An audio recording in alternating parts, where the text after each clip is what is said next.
Welcome to It's Here Delivery. Here's how you can add a new order or orders manually or using Excel data upload with It's Here Delivery Management software. Option 1. Add a new order manually.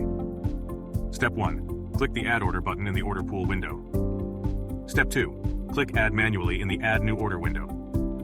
Step 3. Fill out details of the new order in the New Order window. Step 4. Click Submit, and voila! Your new order is now in the order pool. Option 2. Add new orders using Excel data upload. Step 1. Click the Add Order button in the Order Pool window. Step 2. Download the Excel template. Step 3. Fill out the Excel template. Step 4. Press Upload into Order Pool. Step 5. Review order details.